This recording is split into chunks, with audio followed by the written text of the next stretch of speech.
শুভ সকাল বন্ধুরা, আবারও চলে এলাম ছোট্ট একটি ভিডিও নিয়ে তোমাদের সাথে শেয়ার করতে। সকাল সকাল ঘুম থেকে উঠে কিন্তু ঘরটা ঝাড় দিয়ে নিলাম, তারপর কিন্তু চাটা বানিয়ে নিলাম। আগে বাসি কাজটা কিন্তু আজকে এখনও করিনি। চা খেয়ে তারপর কিন্তু বাইরের কাজকর্ম করব। আসলে তোমাদের দাদাভাই সকালে ছেলেকে স্কুলে দিয়ে এসছে, আর ওর ছিল নাইট ডিউটি।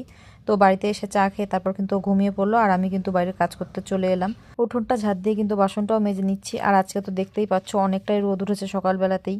তবে আমার মনে হয় বৃষ্টি থাকার থেকে রোদ ওঠা অনেক ভালো, তাহলে অন্তত বাইরের কাজগুলো ভালোভাবে করা যায়। আজ তো বৃহস্পতিবার, কালকে শুক্রবার, কালকে কিন্তু ছেলের স্কুলে সাদা ড্রেস পরে যেতে হয়, আর বাদবাকি দিন কিন্তু লাল কালার ড্রেস পরে যায়। তো সাদা ড্রেসগুলো কিন্তু নোংরা হয়ে গেছিলো, তাই কিন্তু ধুয়ে একদম নীল দিয়ে মেলে দিলাম। সকাল সকাল ধুয়ে দিলে কিন্তু শুকিয়ে যাবে, আর যদি বেলা করে ধুই তাহলে তো শুকোবে না। তো এদিকের কাজ সেরে নিয়ে কিন্তু চলে গেলাম রান্না করতে। ভাতটাও বসিয়ে দিলাম। আর আজকে রান্না করব ভাড়াল ভাজা আর কাঁচকলার কোপ্তা। তবে কাঁচকলার কোপ্তা কিন্তু আজকে ফার্স্ট টাইম রান্না করব, তাই কিন্তু আমি ইউটিউবে দেখে নিলাম, কারণ আমি কোনোদিনও রান্নাই করিনি। তো যাই হোক, ভাড়াল কাটা হয়ে গেছে, তাই কিন্তু আমি ভাতটা নামিয়ে নিয়ে ভাড়ালটাও বসে দিলাম।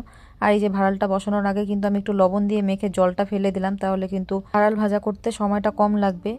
এইদিকে কিন্তু আমি কাঁচকলা আর আলুটাও কেটে নিয়ে সিদ্ধ করে নেব, আর এদিকে মশলাও করে নিব। আর আজকে আমি কিন্তু মসুর ডাল দিয়েই বড়াটা বানাবো। দেখো, ভাড়াল ভাজা কিন্তু হয়ে গেছে, তাই কিন্তু কাঁচকলা আর আলুটা সিদ্ধ বসিয়ে দিলাম।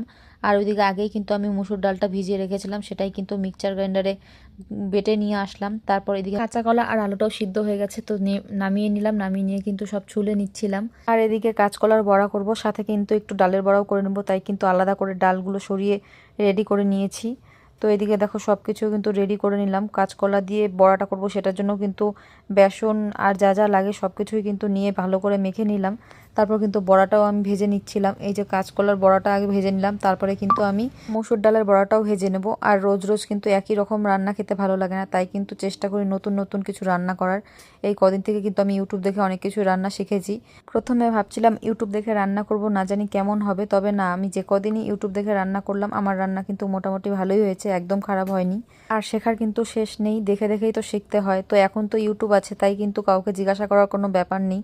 যেটা খেতে মন চাইবে ইউটিউবে কিন্তু দেখে নিয়েই রান্না করা যায় খুব সহজে, তাই না? যাই হোক, প্রায় 1 মাস হতে চললো আমি তোমাদের সাথে ব্লগ ভিডিও শেয়ার করছি, আর তোমরাও কিন্তু আমাকে অনেক অনেক ভালোবাসা দিচ্ছ, তাই তোমাদের জন্য কিন্তু আমার তরফ থেকে অনেক অনেক ভালোবাসা রইলো। এইদিকে দেখো, আমার কিন্তু সব বড়াগুলো ভাজা হয়ে গেছে, তাই কিন্তু তরকারিটাও এখন বসিয়ে দিচ্ছি। সব মশলাগুলো কিন্তু কষিয়ে নিচ্ছি ভালো করে। তারপর কিন্তু আলুটাও আমি ভেজে নিচ্ছি ভালো করে মশলার সাথে। আর তারপর ঝোল দিয়ে আমি কিন্তু ওই বড়াগুলো যে ভেজে রেখেছিলাম সেগুলো কিন্তু ঝোলটা একটু ফোটার পরেই দিয়েছি। আর তারপর শেষে কিন্তু ধনেপাতা দিয়ে নামিয়ে নিয়েছিলাম। তো আমার রান্না কিন্তু কমপ্লিট। এইদিকে দুপুরের কাজকর্ম সব সেরে স্নান করে কিন্তু খাওয়া দাওয়াটাও সেরে নিলাম। আজকের ভিডিওটা এইটুকুই। তোমাদের কেমন